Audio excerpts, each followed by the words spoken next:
is there a truly reality out there that humans can really know? It's an age-old battle between realists and absolutists. God is not great, how religion ruins everything. And yet it's utterly and totally ridiculous. We need to live for something beyond ourselves.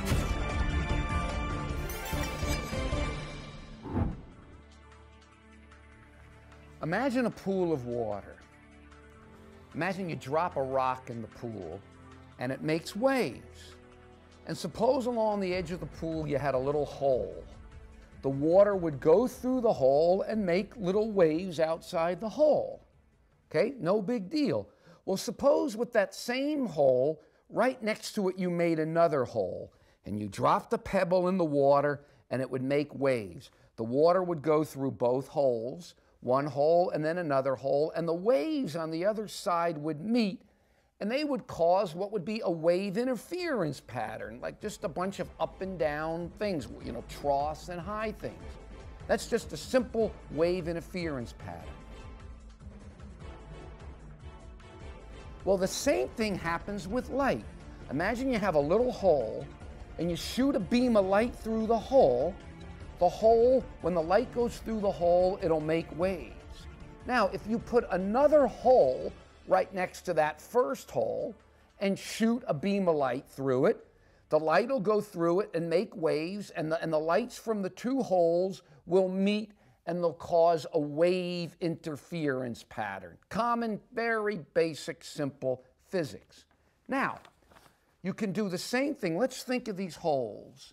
But instead of shooting a beam of light through the hole, you shoot one photon at a time. In other words, you've got your hole and you take one photon at a time and you shoot it through the hole. It's almost like, imagine you got a wall with a hole in it and you throw a rock through the hole. The rocks will pile up outside the hole. Well, it's the same thing with the light. Instead of shooting a beam of light, you shoot individual photons through the hole. Well, the photons, if you got a photographic plate, will just make little dots outside the hole, you know, on the other side of the hole, just like you would if you were throwing rocks through a hole in a wall. Okay, that's simple enough. Now, if you're doing the same thing, imagine you're throwing rocks through the hole in a wall, and you open up another hole in the wall, maybe 10 feet away. You don't do anything else, you just throw your rocks through the one hole. Well, nothing will change. The rocks will pile up outside that one hole. Now, with light, same experiment. You're shooting one photon at a time through one hole. And then next to it, you make another hole. You're not doing anything else, you're just shooting one photon at a time through the hole. You would expect, well, nothing to change. You would expect just the photons to gather outside the one hole. But that's not what happens. Suddenly, as you're shooting one photon at a time through the one hole, all of a sudden, you start getting a wave interference pattern on the other side of the hole. It's like you're throwing rocks through the one hole in the wall, and rocks start piling up outside the second hole. How could that be? Again, you're just firing one photon at a time through a hole. You don't do anything else. You open up another hole in the wall, and all of a sudden, you start getting a wave interference pattern. It's as if the rocks were being thrown through the first hole, they start going through the second hole. Again, nothing, you know, what's going on here? You're not doing anything different. You're just shooting one photon through the hole, one hole, and all of a sudden you get a wave interference pattern.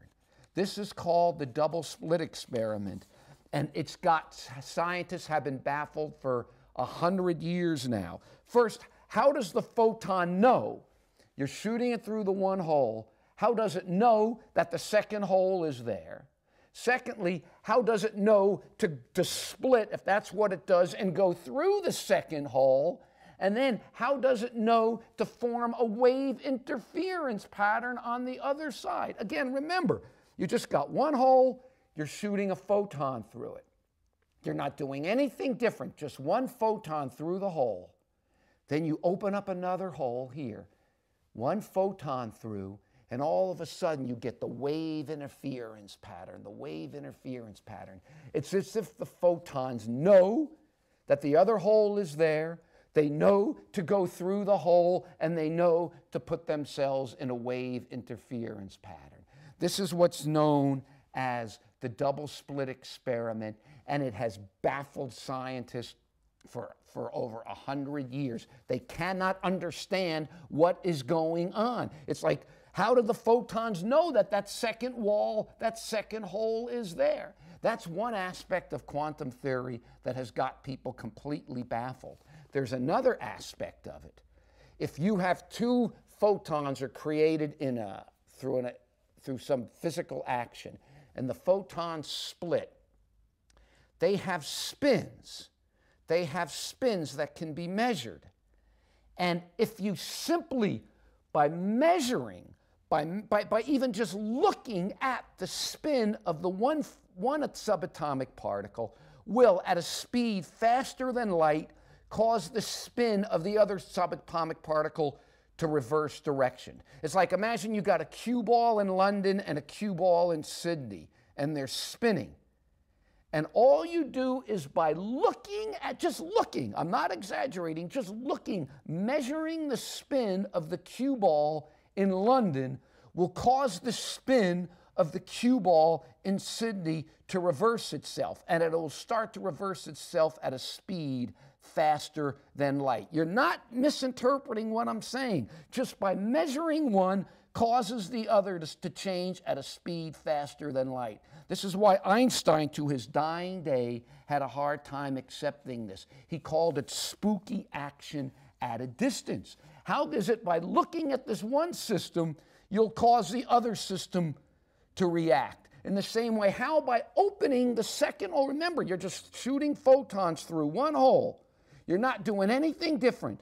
And all of a sudden, you open up another hole, and instead of them piling up outside the hole, you get a light interference pattern. Welcome to the world of quantum weirdness. Welcome to a world where scientists are baffled. And the reason I bring this up is very simple. When you study a little bit about quantum physics, you realize you're studying nature at the most fundamental level. And I'm saying nature at the most fundamental level defies logic and reason and common sense in ways that my faith in God and my belief in the Bible never asks me to believe in. Sure, I have to reach out and believe in faith in things I don't understand. But nothing my faith asks me to believe in stretches the imagination, stretches credulity, forces me to believe in things that are more absurd, more non-commonsensical, more outlandish than what nature at its most fundamental level causes us to do. And that's at the quantum world. And so I find it rather ironic. I find it rather ironic that Mother Nature at the most fundamental level forces me to stretch my mind and take leaps of faith and believe in things much, much more absurd and much, much more against common sense than anything my Christian faith asks me to believe in at all. Something worth thinking about.